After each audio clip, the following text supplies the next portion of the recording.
Hi, everybody. This is Hyperwave, although we have Vays on today coming from the car and driving again. So hopefully he stays safe. And we have Tyler. Tyler, I've missed doing this with you. And also just going to note, apparently I'm cool enough, at least hopefully, to wear a Blockstream hoodie right now. So I'm very excited, feeling good. Although very interesting. I probably shouldn't be smiling with what's currently happening with Bitcoin right now. So, Tyler, 3-week low. I'll start off with you. Hello.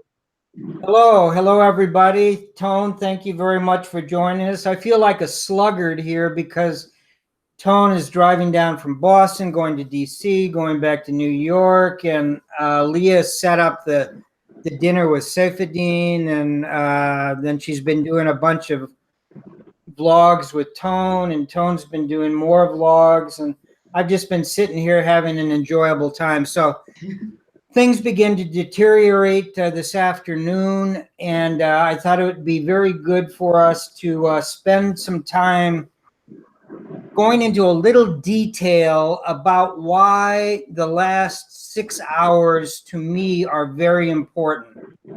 And then Tone can chime in at any time, but as everyone knows, Leah and I have been using a system for the last 7 months that basically says that the Bitcoin market and the crypto market have to keep getting lower and lower before they're going to satisfy what the hyperwave is looking for.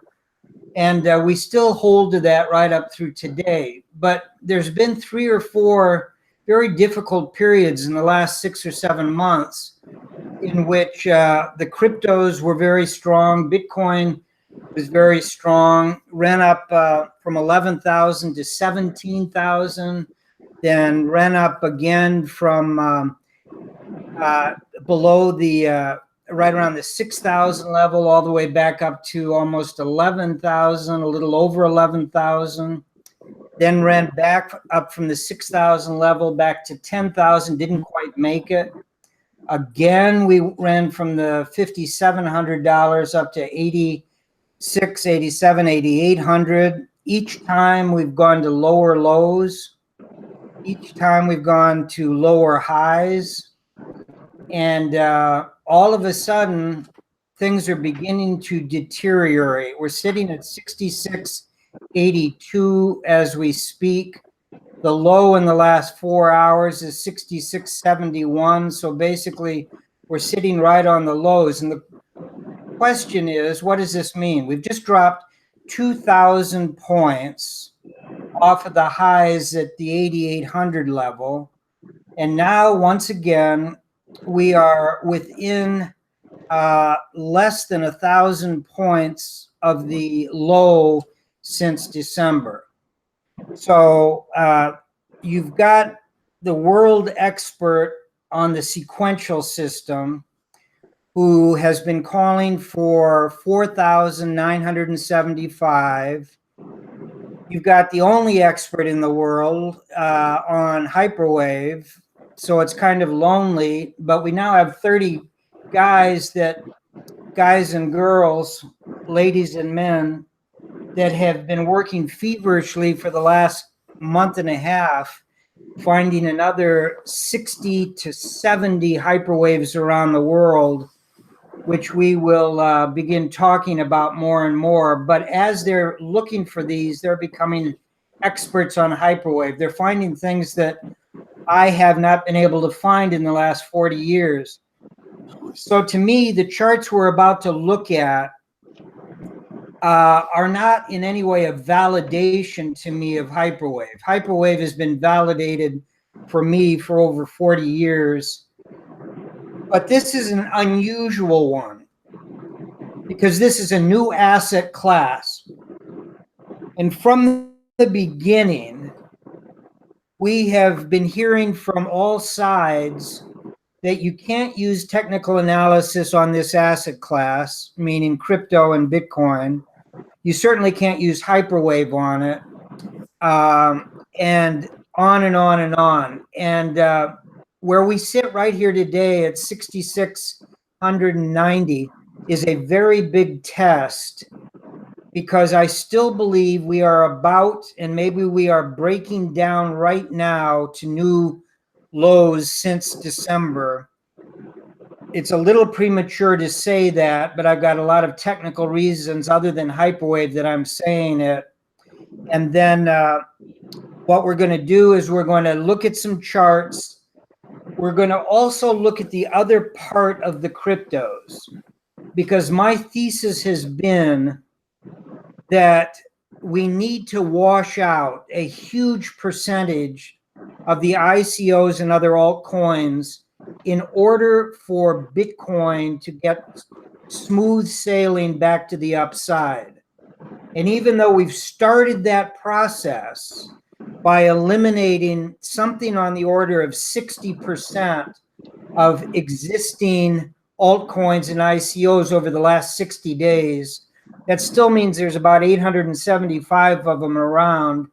And I don't think Bitcoin can turn around until we're down to something like 20 or 10, and everybody's running for the doors. Unfortunately, that will mean that they're running for the doors on Bitcoin also, and that's what's going to give us our capitulation.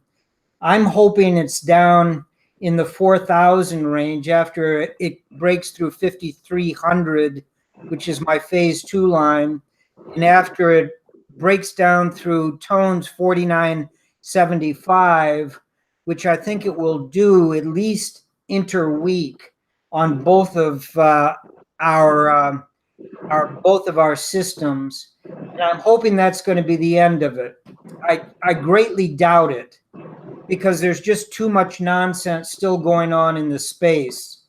But we will see, and I'm not going to draw any conclusions. We'll take it day by day. So with that introduction, before we look at charts, I want to turn it over to Tone. He's been traveling, so he hasn't been really looking at charts, but he always has in his mind everything that's going on. So I just want to see if he's got any gut reaction to this recent sell-off over the last 4 hours. Sure. Well, it's pretty clear why the sell-off took place. The ETF got delayed into September. Now, those of you that have watched our channels, I was never really expecting the ETF to come this year. It would have been a total surprise. As usual, people, over FOMO'd to the upside on the ETF news. This happens each and every time. And as what always happens with news cycles, good news in bad markets just, screw up your good short trades. But bad news in bear markets absolutely annihilate the price. And this is what happened. And this isn't even bad news. It's just a delay. And just as expected, another I told you so. And I'm not expecting an ETF this year. And that was the main driver of the event. Now, we looked at the charts a little bit this morning, and while the daily was still on a red 8, it was already bouncing strong to 7,100 this morning, and the 12-hour had already flipped to the upside, even with a green 2 above a green 1. And I told people this morning that I am not comfortable with the bullish bounce here. It happened a little too early. I was expecting at least 67.50 within 36 hours, 36 to 48 hours. And I said that in yesterday's video, not this morning's video. So it's just unfortunate that the sequential system is going to look absolutely beautiful, especially if we bottom out tomorrow in the $6,500 range. But the way we got there was very difficult to trade, because over the prior 12 to 14 hours, we bounced from like 68 all the way to 71, and we were too close to the bottom, and it kind of knocks you out of your position with a stop loss, and then the news breaks and you crash down. And now if I was a trader, I would feel that we're supposed to bounce tomorrow anyway, right now I would feel uncomfortable with a bearish trade because we are too close to the sequential 9 on the daily. Let's see how that develops.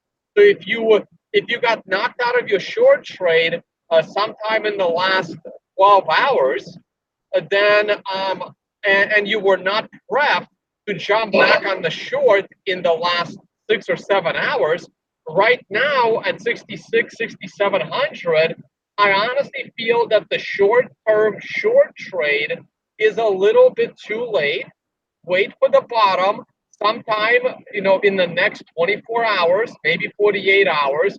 Maybe it'll come between 62 and 6,500. Maybe you can catch that bottom back to the $7,000 bounce, or just wait it out.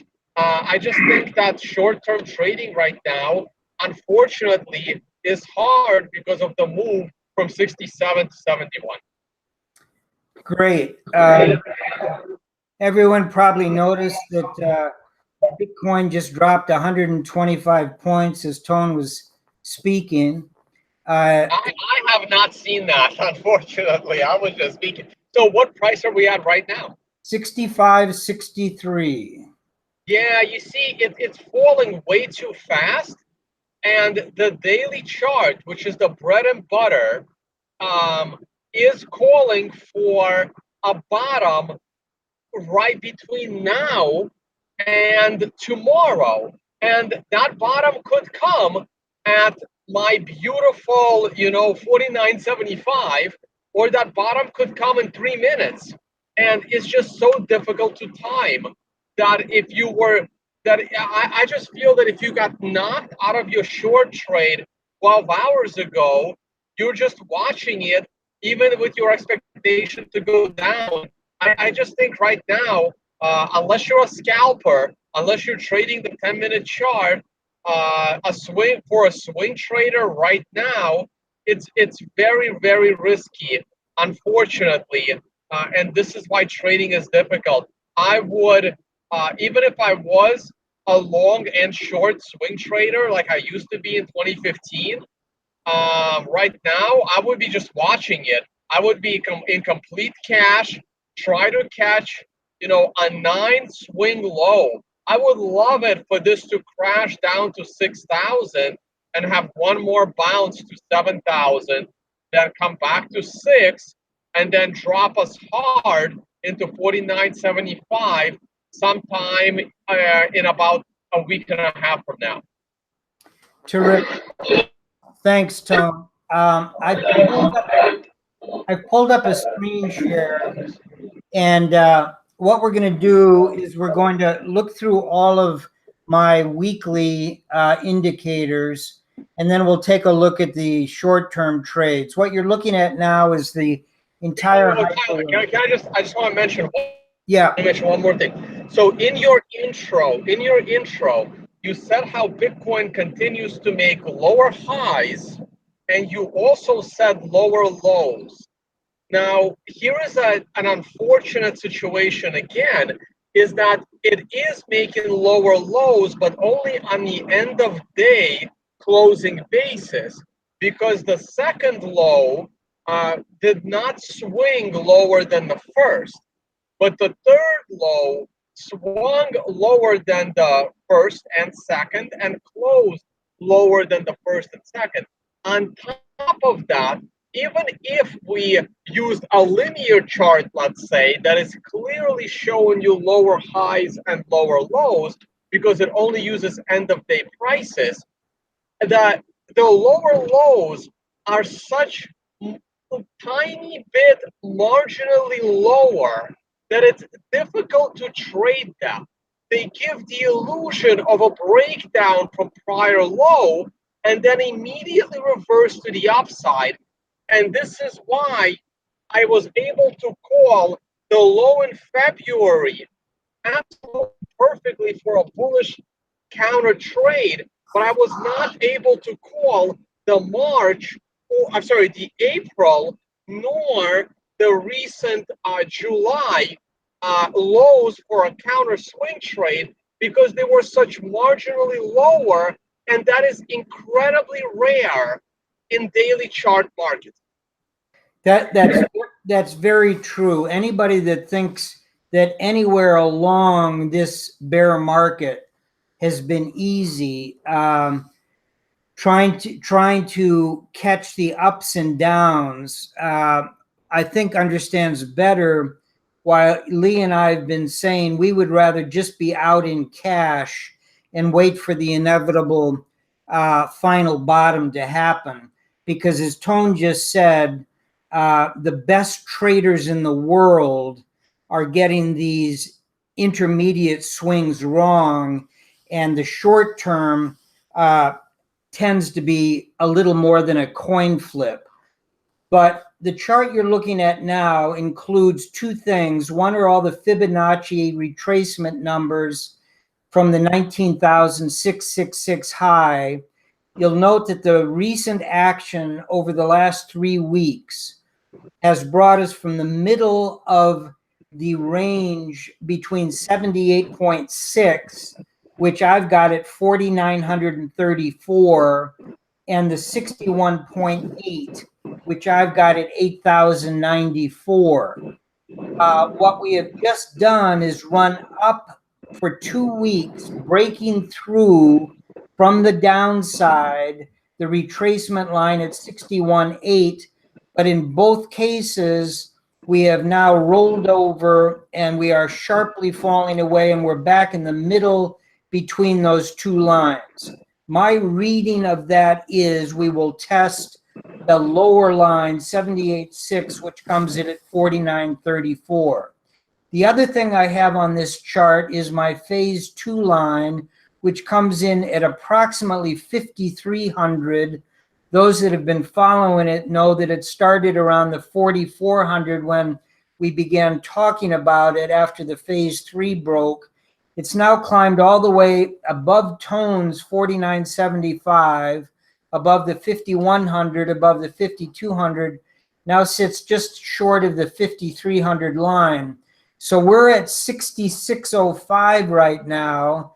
So we're only about 1,300 points away from my phase 2 line. And for me, for the last 4.5 months, this is a test that is going to be fascinating, not only because of hyperwave theory, but because our phase 3 line rejected price on 11 different occasions. We still don't have our first rejection of the phase 2 line. I'm not predicting that it's going to have to take that long, but it could very well. The longer it takes, the worse it's going to get if it breaks down. If it can break down soon, right away, then we've got the possibility over the next 2 or 3 months of getting down to where we ultimately are going to go and then get some sort of a reset. But all of that's just speculation. No one knows. There's no way to know. All we know is what the charts are telling us. And with that, we're going to go very quickly through my weekly countdown of major indicators. The first one is the stop and reverse point. We're getting close. We've got to drop down to 6,000 approximately, 6,024 this week to take out the support of the fourth stop that we have had in a row. So we've been below the stop and reverse signals for 4 weeks.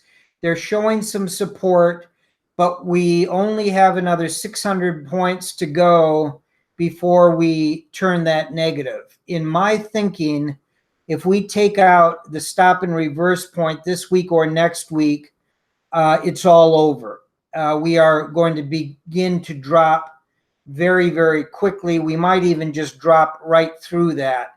Tone is correct, obviously, about the sequential, giving us some short-term support, maybe somewhere in the 2, 3, 4 day period coming up. So wherever we end, either tonight or tomorrow, could very well be support for a short period of time before we then move down towards these stop and reverse points, which happen to be sitting right at the previous three lows within $100 or $200 each way. Okay, I'm going to take those off. We're going to look at the Bollinger Bands, and I'd like to make a couple of comments about the Bollinger Bands. Once again, this remarkable technical tool that John Bollinger put together some 25 or 30 years ago now is showing why it's such a powerful tool. We bounced off the bottom line without breaking through it. We have now come back over the last 7 weeks back up to the middle line, which is what I've been calling for before we could get any kind of a real rally going that could take us back up to 10,000. But I warned that we need an entire candle above that middle average, and we never got it. In the up week 2 weeks ago, we climbed all the way up over 8,000, where the middle line was only at 7,300. But then the very next week, we dropped all the way down and closed below it. And now you can see we are, the entire candle and the wick are below that middle line. I would say that means that we have to go back and we've got to touch at least, if not drop below the lower line, which is coming in right at my 5,300 phase 2 line. I'm going to take that off and we're going to look at the moving averages. What I'm going to do is take the price off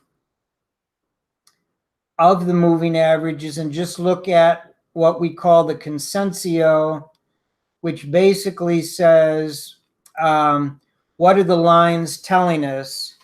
We know that the long term, in this case, 30-week moving average has been moving down sharply. It's about to penetrate 8,000. We also see that we've just had another short-term crossover in the last really several hours of the short term going back down through the intermediate. The intermediate is still moving up slightly, but now that the short term, which is on this chart at just a 2 week, is dropping so sharply, it will turn the 7 week down, and then we will be back in a full bear market with all three moving averages moving down and each beneath the higher moving average. So that has become very negative, and I will put the price back on just so we can see what we're talking about. You can see the prices now as we sit here at 65.78, lower than even the short-term moving average, as you would imagine, because we've just dropped 150 points in the last 20 minutes. So the short-term moving average is now cutting down quickly through the intermediate term. So very negative on that one. We've got one positive, which is the stop and reverse. The rest of them are showing up negative. If we look at the MACD, it never crossed over into positive territory. And now we are widening out the gap between the two moving averages. That's very negative action, as both Tone and I have talked about. The RSI, I'd just like to take a minute here because an awful lot of people misinterpret the RSI when it starts moving up back above the 50 line. And I read probably a half a dozen analysts that were saying that Bitcoin has reestablished its uptrend because we went from the 38 level back up above 50. I took the opposite position, that we want the RSI down below 30. That's what everybody needs. That's what technicians need. We need to get oversold, and we're nowhere near it because we just ran up to 53. We have now pulled back just in the last week and a half to 44, but we're still well off the lows and we've got a long way to fall. I put that as being very negative. So I'm going to now just jump to the shorter term by going to the 3-day and putting the stop and reverse on the 3-day chart. And you'll notice that that has turned negative over the last 3 weeks. So we've got the weekly still positive on the stop and reverse, but the 3-day is negative. The 1-day is negative. The 12-hour clearly is negative.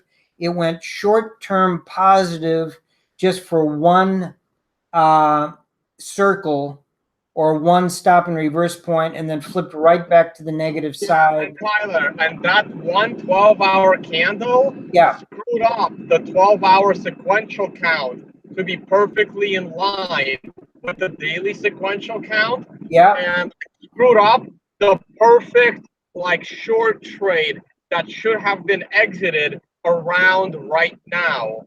And it screwed it up. And if I had been trading, I would have been stopped out at around probably right at the 71 high just for the news broke. Unbelievable, because that's what we've both been saying, that swing traders, some of them have been successful in this down move. Short-term traders, because of these unbelievable, very short-term bounces, either up or down, it makes it almost impossible to use short-term trading systems. But that's fascinating how often the sequential gets screwed up with just one candle that comes out of nowhere. But still, the 9s come exactly where they need to, and the next one is coming up on the daily. So that's going to be something to watch. You see the 6 hours did the same thing. They threw in. Right, by the way, the daily 9 should be there right now. As of 30 minutes ago, there should be a daily 9 on there. The question is, you still have 23 and a half hours to go. Right. Is it going to be a giant hammer candle, or is it going to be a giant reversal candle? Like if the low on the sequential is in, you can have 23 hours of upside taking you back to 7,200, or you can swing down to 6,000 and close there, or you can swing down to 6,000 and come back to 7,000. Any of those scenarios can happen in the next 24 hours. Wow, unbelievable. But the 9 is there right now. But with the current volatility, it's almost the luck of how you're going to trade it right now. The best way to trade it is to just get out of your short position. Tone, if you had it, yes. I actually, do you want me to pull up your sequential? You have your 9. If you have it, yeah, do it. Well, after Tyler, let's let Tyler finish. My bad. Yep, Tyler. No, I'm finishing up right now. I'm just taking a real quick look at the 30-minute. You can see this disastrous candle. We've had 1, 2, 3, 4 of them recently, and they're big on enormous volume, the biggest volume we've seen in a long time, either on up or down candles. And the one we are in right now started at the opened up at the 6,700 level and has dropped down to 6,558, all within 30 minutes on huge volume. So with that, I'm going to get out of screen share and we can turn it over to Leah.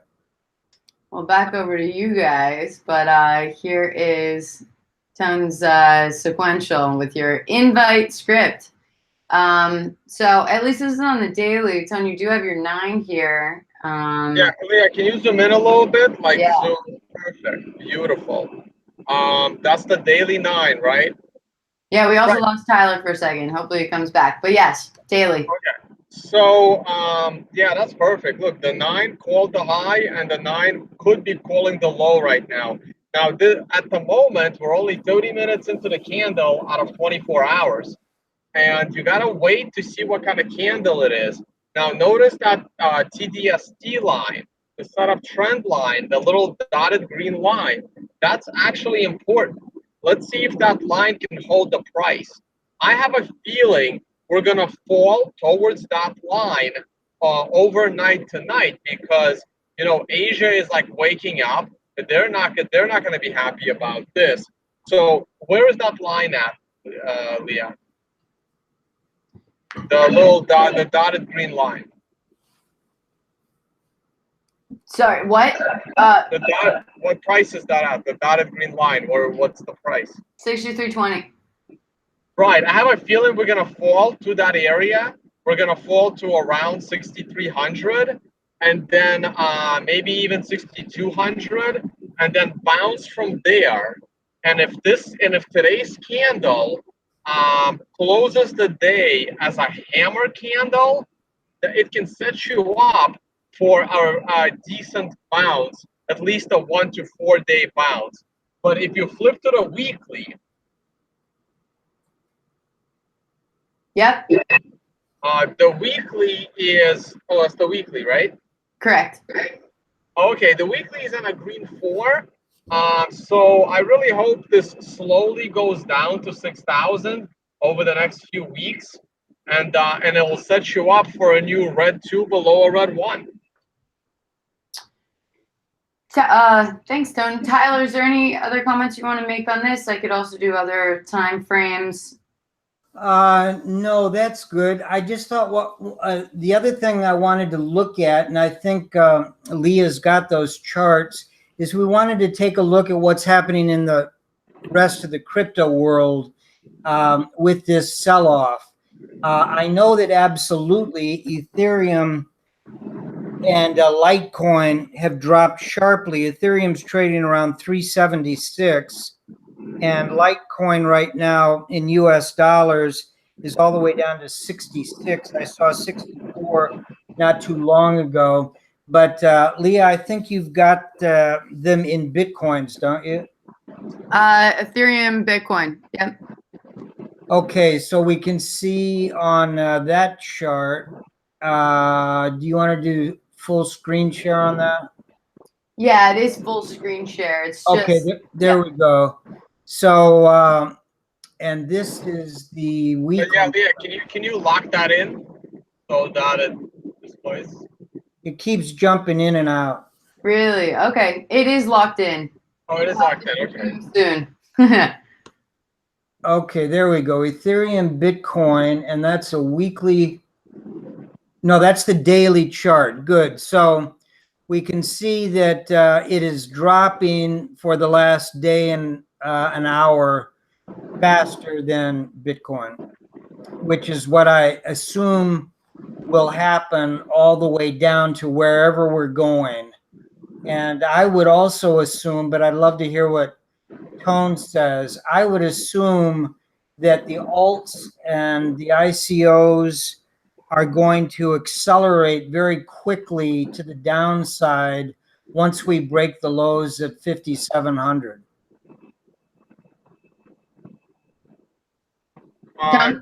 Yeah. So, can you zoom in on that a little bit and throw the sequential on, please? You know it.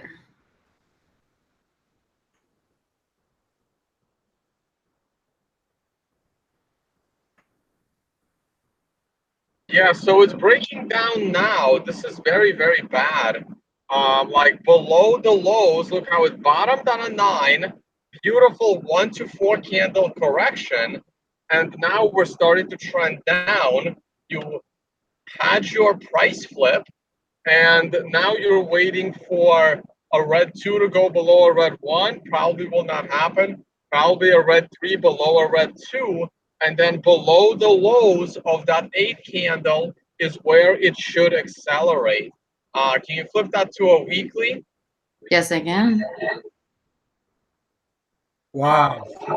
So the weekly is about to accelerate big time.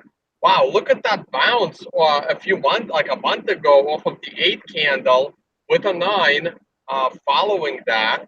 And went up a little bit more than a 1 to 4 candle correction, got a 9 on the bottom. And now we're starting to accelerate to the downside. And yeah, so that doesn't look that does not look good for Ethereum. It looks very, very bad. If you could zoom that out a little bit so I can see the bigger picture on the weekly. Further? No, that's enough. Clearly a lower high. For the moment, it's a higher low. But once that low goes in between the prior two lows, Ethereum is in serious trouble. Tyler, before we switch to Litecoin? Yeah, no, that's very interesting. We're sitting on a double bottom with that last 8. We've got a red 1 and a red 2, and the red 2 will take almost nothing to drop below that red 1. To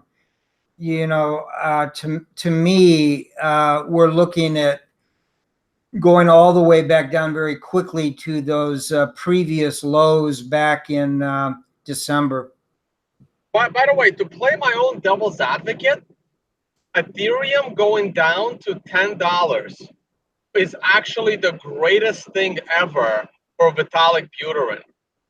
First of all, he already cashed out his billions upon billions of Ethereum that he printed for himself.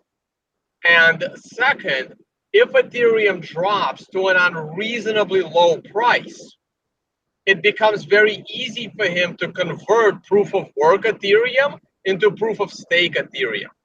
It's impossible for him to convert to proof of stake when miners are making money.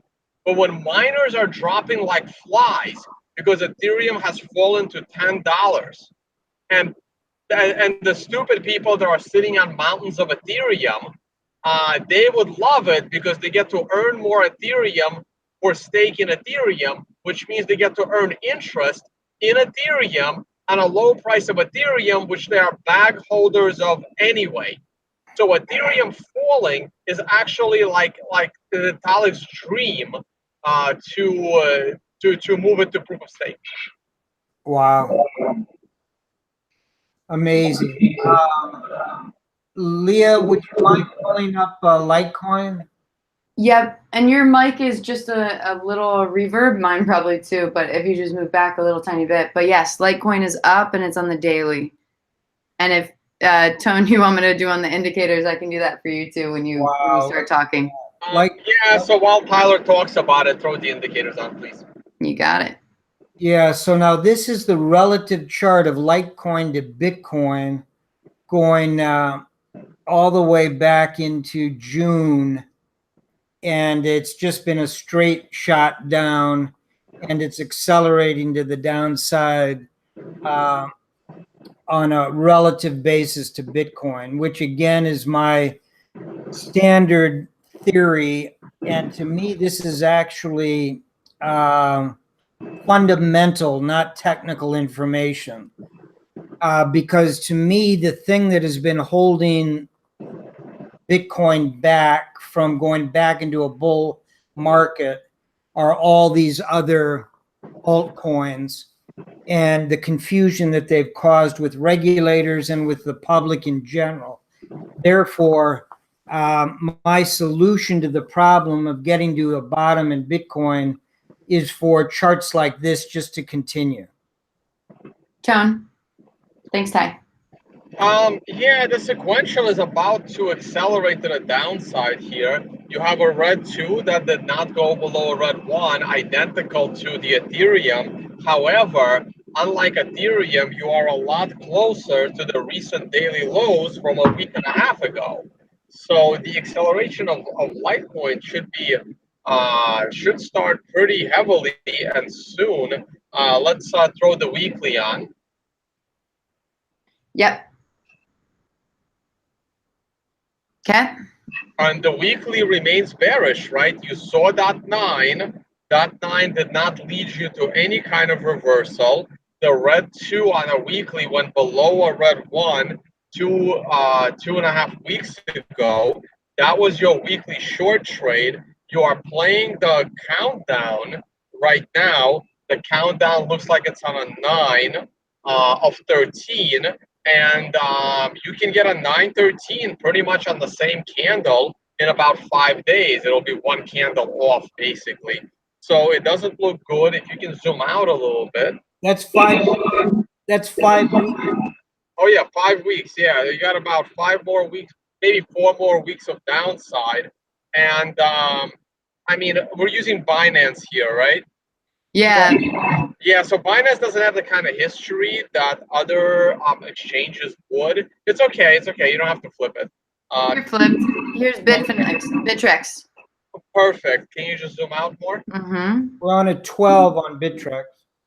Hold on. Yeah. Looks ridiculous. Here's the problem. You're getting very dangerously close to that other low, right? So ignore the anomaly of those 2 candles that swung lower than other candles, right? So Leah, so if you go ahead and draw, like if you were to draw a line from those lows, I can't see the dates, they're a little too small while I'm driving, but that big swing low, you want to draw the best fit line covering the bottoms of the max number of candles. If you hold the shift button, you can draw, I mean, I put a point, and then if you hold shift, that line would be absolutely straight. So no, not from there, the next low. November 27th. I got you what you're saying. 2017, right in here. Yeah. Right. Yeah. So you want to ignore those 2 big down spikes, and you want to just draw a line covering the majority of the bottoms of all the other candles there.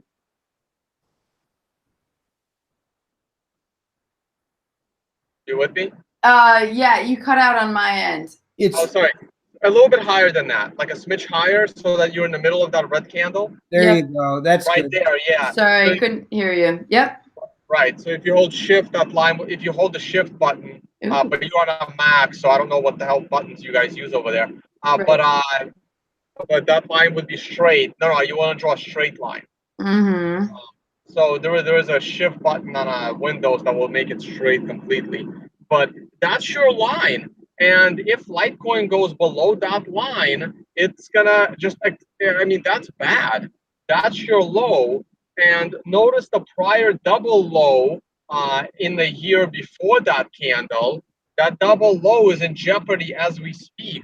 As far as I'm concerned, you can put a fork in Litecoin. It's going back to $20.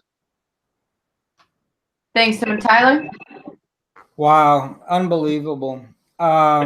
It's probably going back to $3 because Litecoin took off like a rocket ship from the $3 level around the user-activated soft fork time.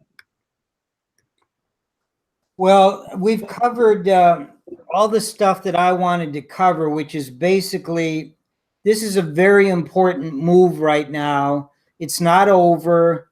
We're going to get a counter trend bounce. That bounce might only last 2 days, 3 days. We might get all the way back up to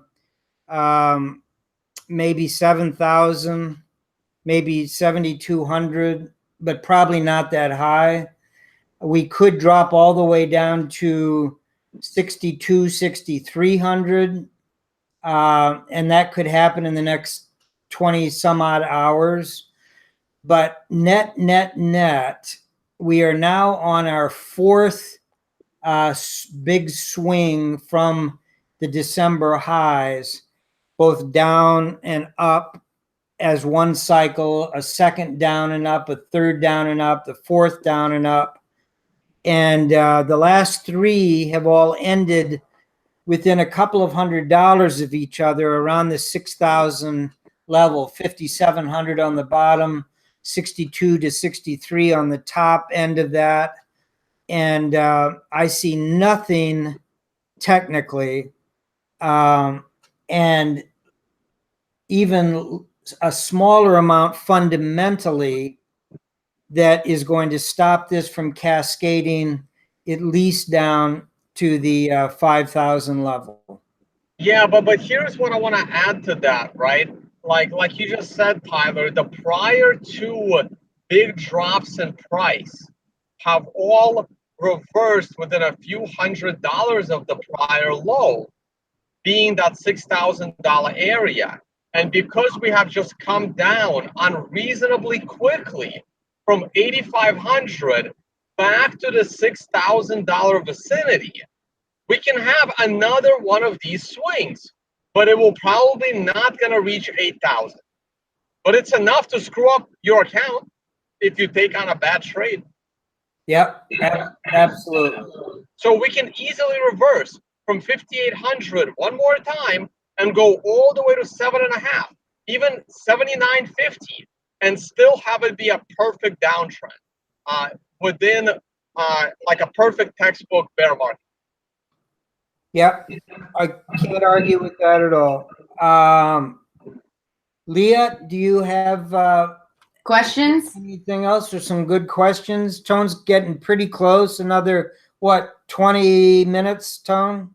Yeah, I got about another 40 minutes of driving. Hey, Tyler, I have a question. I have been struggling with this question for 2 days, and I'm about to answer this question. Okay. And my answer is there isn't one. And here's the question. What is the hedge against Bitcoin? Well, I would disagree. I think there are several hedges, but not in the typical way of looking at it. I think you can hedge with the futures market against Bitcoin. I think you can hedge with the options market against Bitcoin. And I think you can use... That's not how I was interpreting the question. It wasn't it wasn't like a hedge against your potential losses. It wasn't a financial hedge. It's more like an asset hedge. Like for example, right? If I think that, let's say, certain weather conditions are coming, I can hedge with certain commodities. If I think that, Trump is gonna lower taxes, I can hedge by going into the stock market. Like if I think that the U.S. Financial system is gonna collapse, I can maybe hedge with gold. It's more of a macro hedge. So the question is, if Bitcoin fails, what asset do you want to be in? Well, I've thought all along that gold and Bitcoin will eventually be inversely correlated. They are not right now, but I believe that they will be. If gold stops going down and runs up above 1,400 and then tests the old highs at 1,900, I believe we will see Bitcoin moving in the opposite direction. I think another hedge is simply U.S. economic activity and consumer confidence. That if consumers and corporations believe that we are still in an expansion and the Fed has control, Bitcoin is going to find it very difficult to start another bull market. As soon as that begins to fade, depending on what's going on with gold, then I think Bitcoin is going to get a strong bid, a very strong bid. But neither of those things are happening now. Gold is weakening. The U.S. stock market and economy are growing stronger and stronger. The political situation looks like there is not as much confusion as some people want us to believe in the United States, but rather Trump seems to be firing on all cylinders and winning every battle he gets into on an international basis. It's very difficult for Bitcoin to bring in new believers in that kind of a scenario. So I think any of those things are possible hedges. But I don't believe any of them are acting that way right now. So I would agree with you about that. I have another one actually. I just thought of one. Like because I don't think gold is a hedge against Bitcoin. I think that like gold is just too confiscatable, and government controls the majority of the gold. Governments control the majority of the gold. So I don't see that. Now, my best answer is, and cash will probably be eliminated. My best answer is if Bitcoin sticks around a little bit longer before, let's say, it can implode, maybe one more bull run, and then some kind of a problem. This concept of a digital asset uncontrolled by the government will be there with people. And Bitcoin might prove that decentralization may not be the way. I can see like Amazon points replacing it. Like if Amazon sees what Bitcoin can do, especially if Trump decides, like after he's done messing with China, he actually, accuses Amazon of being, some kind of an evil company. Let's say Amazon keeps growing. Let's say Amazon doubles in market cap and in global position. I know Alibaba to compete with, but Amazon, you guys, people don't realize how powerful Amazon can be. Plus the whole web services angle. I can see Amazon money being more trusted than any fiat money in the world. And almost the same thing can be said for Google. That's interesting. I've never thought about that before, but now you're talking about trillion-dollar companies. So, Amazon's what, approximately 4 times. Oh, no, I hope you guys. Can You hear just me, cut Leah? out a bit. Yeah, I can hear you, Ty. Tone, maybe turn off your video. Yeah, let me turn off my video. Oh, I can hear you. Just turn off the video. But we got the question. Okay, so did you guys get my full answer on Amazon? Yeah, we did. Yeah. That's a great point, because we're not talking about trillion-dollar corporations, and we've got about 6 of them that are $500 billion, and we've got 2 of them that are right at the $1 trillion or slightly lower. And what that means is all of a sudden we've got 4 or 5 or 6 companies that have basically the capitalization of the debt on the Federal Reserve's balance sheet of $4 trillion. So all of a sudden you've really got some players here. And remember, Right. yeah, go ahead. And I was just going back to Amazon for a second, right? They are the biggest seller of goods. So it's not like their money isn't backed by anything. It's backed by Amazon will always accept it for goods and services. So you can use that as a unit of account. Very interesting. Yeah.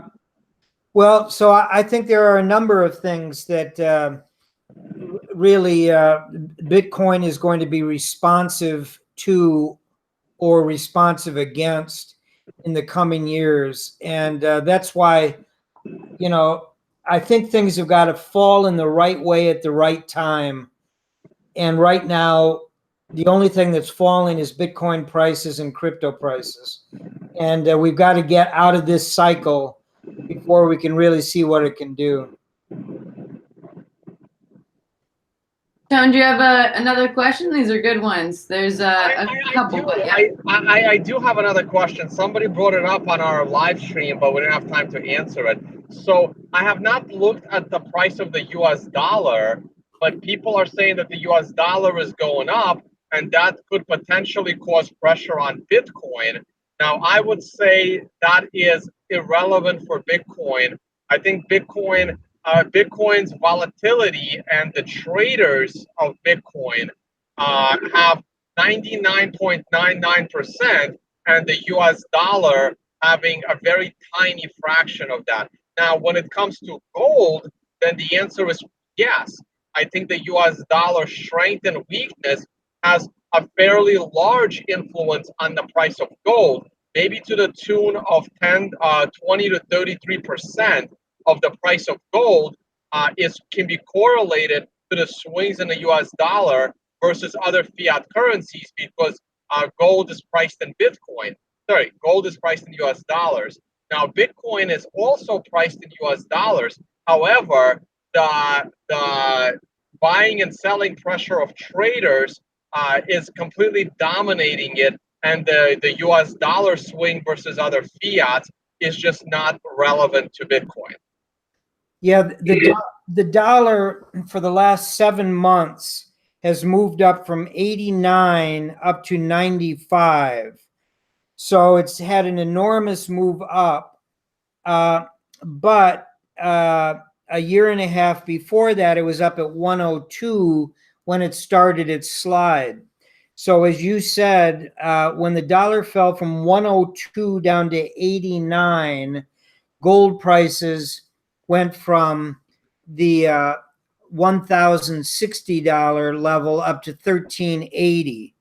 And now the dollar strengthening and we've got gold weakening. And it looks like the dollar is breaking through some resistance between 95 and 96. And if it does that, there's almost no resistance up to the 100 to 102 area. Right, and like I said, it has a huge influence on the price of gold, but I don't see any influence on the price of Bitcoin. Now, if the dollar swings to, 120, 130 area, then I'll say it had some influence. Tyler? Yeah, I agree. There's loose correlations with all these things until they become entirely either inversely or directly correlated.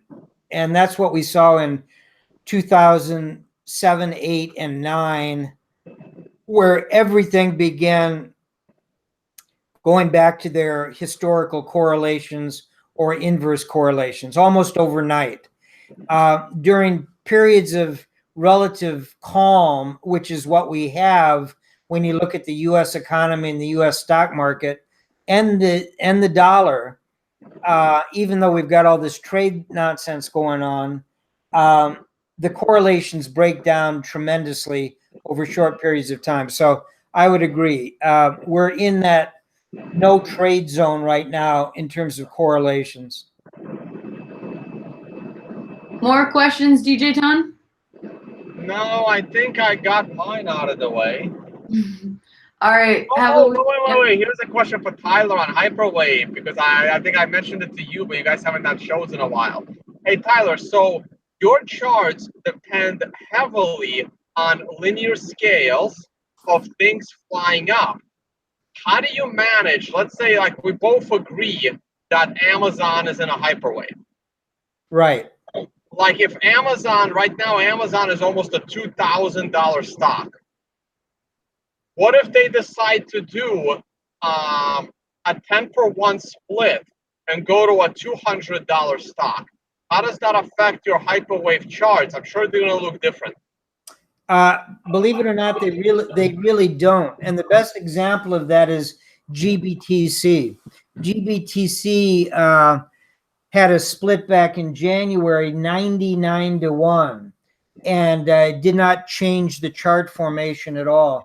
Because what happens is every point prior to that split is converted by the same ratio.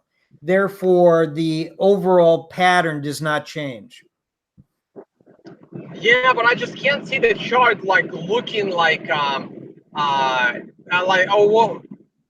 don't know. I just can see it being like hard to spot. But GBTC was very volatile. Amazon is nowhere near as volatile.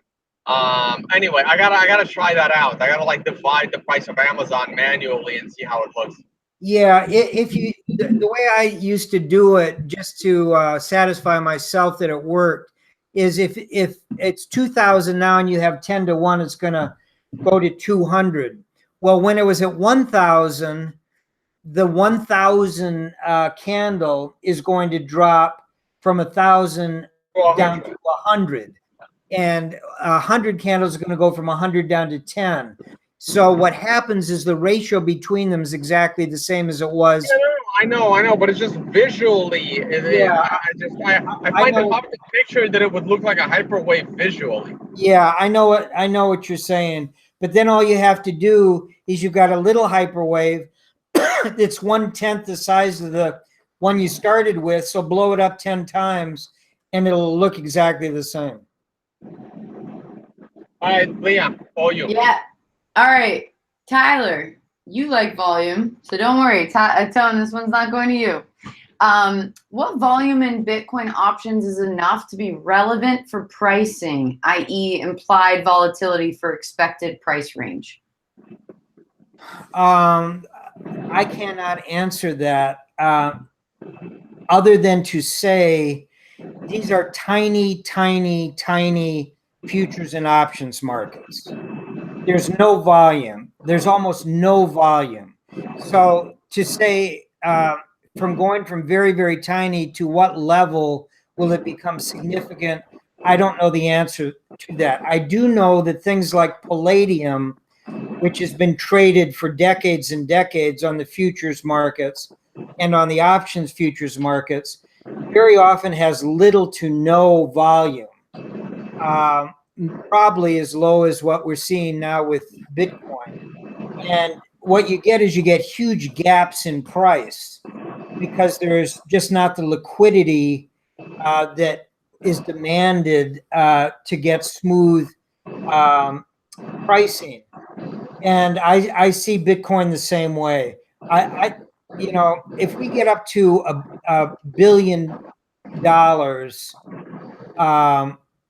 traded on a daily basis,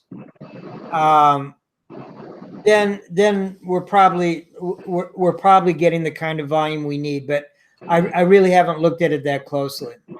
And just as one quick follow-up and then a question to you, Tone. I know there's reverb. The person is asking, would it be better to give probabilities based on implied volatility in that case, and not TA? I can answer that. Go for it, Tim. Sure. Like, I trade options all the time. Not all the time anymore, but like options is what I trade. And let's stick with Amazon, since we mentioned it already. Let's say I'm trading options on Amazon. I never use the implied volatility from the options charts to tell me anything about where the underlying price is going. It's completely irrelevant to that. The implied volatility tells me if traders are expecting the stock to move a lot or a little. And there are, you know what? Now I'm getting into a niche that I'm about to get a phone call from my trading partner saying, telling me to shut the hell up. But let's just say, don't use implied volatility to gauge the underlying market. I'm always fascinated by people that use the implied volatility of the S&P 500, like the VIX.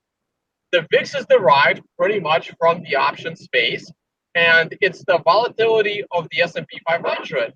And people always say how, the volatility is at an all-time low. That means the market should probably crash. But it can stay at an all-time low for a year and a half. And during that year, the market can double. Like, I never understood, like, yes, it should be something to pay attention to, but you cannot use it for short-term trading. And even swing trading, it's not good enough. It's just not a very good tool. The only thing that it can help you with is you're like, hey, how come implied volatility is so high? Let me go do some fundamental analysis, and then you find out that there is an announcement coming, right? Like, if you didn't know that the SEC was supposed to make a big statement about the ETF, the unreasonably high implied volatility of the option space would inform you that something is about to be, like some event is coming up, and option traders know it's coming, but somehow you didn't know it was coming. But as far as using it to identify probabilities of how high or low you can go, there are other things in the options world you can use. Again, trade secrets I can't say, but it's not implied volatility. Tyler, do you want to follow up on? Jeez, follow up on that prior to the next question.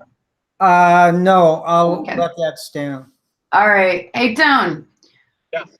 Hindsight 2020. Was 8,400 in hindsight a perfect short, and why did most people miss it? It wasn't it was a perfect short in real time, not in hindsight. How long was I talking about the death cross of the 30 versus the 50 moving average? And the $8,400 number was my like highest possible point that the dead cat bounce was going to go to. And even I was skeptical that it can get that high, but I didn't expect it to go any higher. So it was a perfect short. Willie Woo and I did an episode just as we were reversing from 8,400, and we talked about that point. The NVT also called for that to be a significant pop. Like this should have been discovered in real time, no hindsight involved. And the only reason why people missed it is because they were stupidly bullish, waiting for new all-time highs. Tyler, and also just noting on Bitstamp, we're at 6612. What's that? We're at 6,612 on Bitstamp. Yeah. Do you want to follow up on what Tone just said? No, I agree. That was 1,000 points higher than I expected it to go. 8,400 was well above it. However, Consensio and the Death Cross were consistent, saying that it wouldn't go any higher than that. So everything above 7,200 all the way up to that peak at 8,400, you could have tried shorting anywhere along there without using any technical analysis, just on the basis that it was going to get long in the tooth as it got closer and closer to that declining long-term moving average. Folks, you cannot overestimate the power of a long-term moving average trend, and when that changes from up to down or from down to up. That is the single most important indicator that you can have. It's not a timing indicator. It's a trend indicator. And it very often will signal the end of something that has been going up for years and something that is about to go down for many months or years. Don't underestimate its power. And then when you add shorter term moving averages to it, so you can start honing your timing down, it is, to me, the single most important technical indicator there is. It can be easily misused and easily overreacted to. But if you look at it with clear eyes, you almost cannot go wrong in determining the direction of the trend of an asset class. Yeah, I will just jump in real quickly in saying that, look, I did not expect a bounce in price from 5,800. I was expecting my $5,000 low in early July, and it reversed before my expectation. And it reversed somewhat quickly before my low expectation. So as it was reversing, I was still expecting lower prices. So I was not able to time any kind of, I couldn't give any, optimism towards the dead cat bounce. And once it bounced up to 7,000, at that point, I couldn't be optimistic because the depth cross was too close. So that was the dilemma. had we fallen to 5,000 in early July, I would have been all over the dead cat bounce, because from 5,000 into the depth cross of 8,000 was certainly tradable. But from 5,800, for me, it wasn't. It was no, like, the risk reward was no longer optimal for any bullish trades. So to end with one last question, I'm going to start with you, Ty, given that someone said Wu's NVT. So what are your thoughts? We both love this interview, Tone, so much, and it's going to flip back to you, and I think we'll end this one today. What are your thoughts, though, Tyler, on Wu's NVT valuation metrics? Where's the estimated USD value of transactions going through the network acts as the ratio's denominator? Yeah, I said right after that interview, I thought it was a very, very important interview because it was a technical tool designed specifically for Bitcoin. And my hat's off to Willy Woo for taking the time and all the effort it took to put it together. That's the good news. To me, yeah, Tyler, it's also a technical tool using fundamental analysis as the underlying of the tool. Exactly, which is really incredible. That's the good news for me, and I will use that in the future repeatedly. I do have bad news from my perspective, though. I don't trust any of the numbers in the crypto ecosystem, including the ones the Willy Woo are using. And he even said that in his interview with Tone. He implied that some of the numbers that he's getting to use are the best he can get to use. But my reading of what he was saying was he's not satisfied with it. And I don't have the skills he does in terms of the inner workings of how those numbers are generated, where he's getting his sources. All I know is I don't trust any of the cap rates, the cap sizes, the mining costs, the hash rate, the volume, or any other number having to do with this space. And I'm hoping that as we go lower and lower and clean out all of the toxins in this system, that we will actually get to a point where intelligent professionals can trust the numbers that they hear. Tone? Yeah, so my biggest takeaway from that is, again, if those are the best numbers, I trust the numbers, right? I trust the numbers until they're proven otherwise in this case, because it's the only numbers we have.